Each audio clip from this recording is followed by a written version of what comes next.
My name is David Mineta, M-I-N-E-T-A, and I am Norman Mineta's oldest son.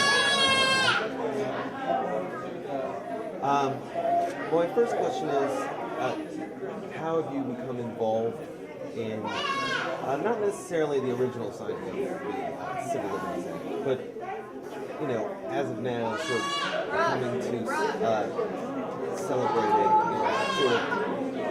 working with your father, perhaps? Sure. How we came into both the redress movement and then also,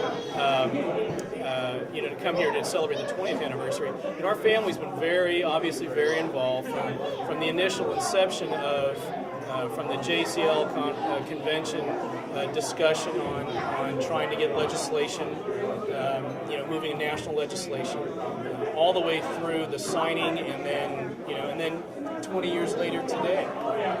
It's been quite an amazing ride, both personally and then also as a member of, as a citizen of our country. My father has talked about he saw his father cry 2 times in his life. One on Pearl Harbor, December 7th. And the second time when they left San Jose, when they were on getting into San Jose. I saw my father cry twice. And one of them was at a commission meeting, a hearing in LA. And I saw him from behind as he was testifying to his colleagues in the House. Actually testifying to the commission members in LA. I saw him from behind as he was talking about his experience about the relocation and getting on the trains and him being in his Boy Scout uniform and all. I knew from behind he started crying. That it was that kind of experience, that something he had never spoken to me about, and here he was at a hearing telling our family secrets, and it gave me that. It made me realize that it was very important for our own family to know these stories, and so that as Grandma and Grandpa passed, as my aunts and uncles, as my parents one day will pass, we will know those stories. I say this all the time. In California, we live in California, and for Americans of Japanese ancestry, whatever generation you are now coded, like your DNA is now coded for protecting of civil rights in times of crisis after 9/11. Those things they're coded in you now. I think that the comments that were made today at this reception of 20 years anniversary are so important. Because I didn't know what my father was saying today. I didn't know that in the late 70s, after with Libyans talking about maybe we should be moving Libyans into camps. In the 90s, after Iraq invaded Kuwait, and I absolutely know those discussions in 2001 took place in the Bush administration. And I know that President Bush, if Dad hadn't been sitting around that cabinet table, and they look at him and say, we are not going to let what happened to Norm and Japanese Americans happen to Arab Americans now. Can you imagine if he wasn't there, who Bush would have looked at? The DOT staff are in these meetings saying, we won't be profiling. We are not going to be profiling airline passengers. I can't imagine those things happening. So would you say it's as important today as it was in the past? I'll tell you, it's as important today and ongoing. The 3 conditions that the commission found, as far as wartime hysteria, lack of leadership, and racism, 2 of those exist all the time. And once you throw in the wartime piece, then all bets are off. How often does that happen? Well, as we experienced on 9/11, those conditions were again present in 2001. When will they happen again? We are not, right now our standing in the world community isn't so great. Is this going to happen again? Are we going to be under attack again? Most likely, at some point. The fact that the country can say we have a blueprint on how to operate and how not to operate is so important. not just for Americans of Japanese ancestry of saying this, but all Americans.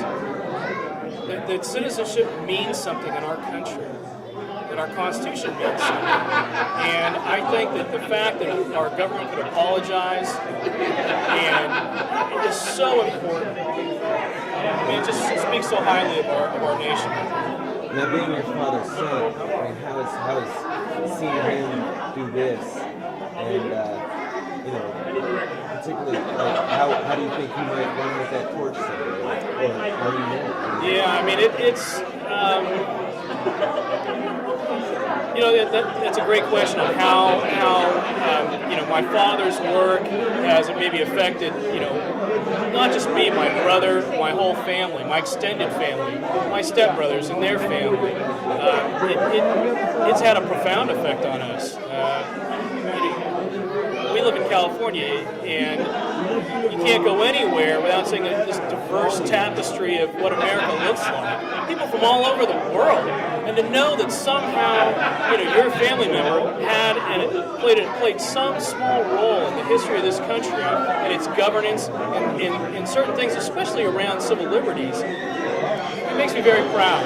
And again, like I said, I think some of that's coded now into my genetic makeup. And it's in my kids' makeup, and it'll hopefully be in their kids' makeup. That when the country needs it, somehow, some way, people will be able to find voice and to either prevent things from happening, bad things from happening, or promoting the best of what we are. I mean, I think the promotion of the best of who we are prevents a lot of craziness, from happening every day. And hopefully, in my small way, I work a nonprofit.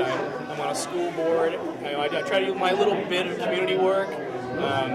Probably most likely never. I can't do what, and I would never want it. I couldn't do that. What Dad, it's just, he's right guy at the right time.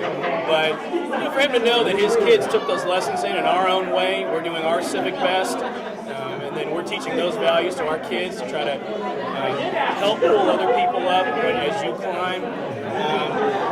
I think those are pretty strong values that they've passed down to us. And moving this record, can I ask you about your involvement with the school? I mean, is it through your father, or do you? Quite honestly, we're out. My involvement with this group is I know a lot of the members because they're family friends. They have been for generations and decades. But we're out here on vacation. And then Dad said, I'm going to reception on Thursday. It just happened to be the 20th anniversary. I'm like, 20th anniversary already? It's like, how could that be? I was like in my 20. I was like, well, I can't be that old. Well, that was one reaction. But it's more on being able to come here and in a private way for him is being able to have his family members here and witness this. Our own family was going through a pretty rough time back then. We had a divorce, all these kind of crazy things going on. So in some ways, he was a little out there on his own. So we weren't, as a family, in a lot of ways, able to celebrate that with him at the time. So since then, we've all gotten much better. Everybody's gotten much better, and we can be here and help and tell him how proud we are of him. Of his role. Everybody can say that, but like he always says, when he goes out and speaks, he goes, when we're with him, he says, when people say nice things about you, always wish your kids were there to hear it. And so we want him to know as well just how proud we are of him. It's like, that's my dad. That's a special thing. And both as a son and as a concerned citizen of the country, it's like I'm proud on both counts to know him and call him my dad. So. Very cool. Yeah, it's amazing. Dave. Dave, nice to meet you, Dave. I'm Matt. Hey, Dad. This is nice to meet you.